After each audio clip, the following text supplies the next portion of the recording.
Sam Worthington is taking the heist movie to dizzying new heights, specifically 22 stories up outside the Roosevelt Hotel on Madison Avenue in Midtown Manhattan in Man on a Ledge. But Sam and the rest of the cast had their feet firmly planted on the black carpet in Hollywood for the film's Los Angeles premiere Monday night. You asked for my trust, and then this. This is the moment you make your choice. It's sort of the Italian Job meets Inside Man. Portraying a wrongly imprisoned ex-cop who just busted out of the slammer, Worthington's Nick Cassidy takes to the ledge high atop New York City to profess his innocence.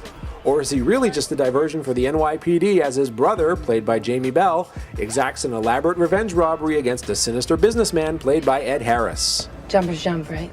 Exactly. This guy has that capacity, but he's not going over. Did you have a fear of heights before you started this movie?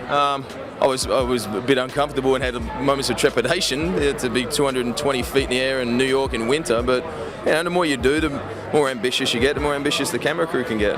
Director Asger Leth opted to buck the more conventional and decidedly comfier filmmaking method of using a green screen on a soundstage and actually put his two leads out on the Roosevelt ledge to really push the sense of vertigo through the screen.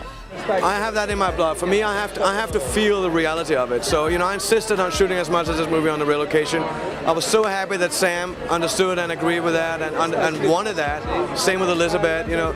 So the first time you see Sam step out on that ledge in this movie, he's stepping out there. This is the first time. I want that sense of almost feeling the pores of the skin scream at you to get your act together and move back in, you know.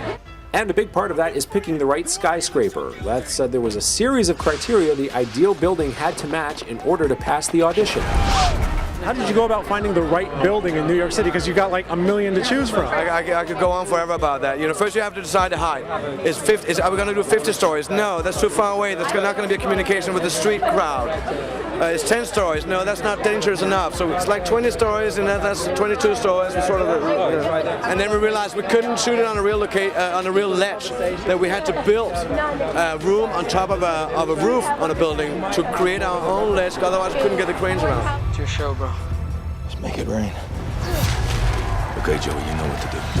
When he's not appearing in the occasional big-budget feature, Ed Burns is busy making films in his native New York and knows that the city is a character in of itself.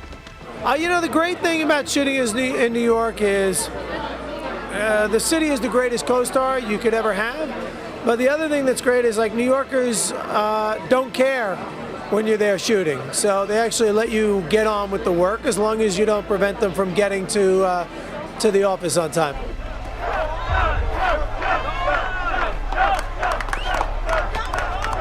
Poor Sam, he must have gotten, you know, a lot of wind up there.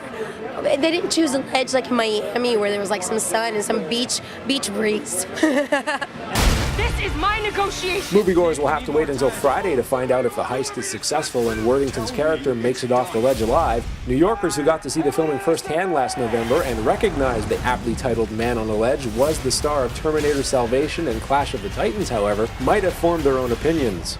I think they're saying, who's that idiot? And if they could see me and thought it was me, they're going, well, there's a lot of disgruntled fans saying, jump, jump. In Hollywood, Scott Edwards, CBSNews.com.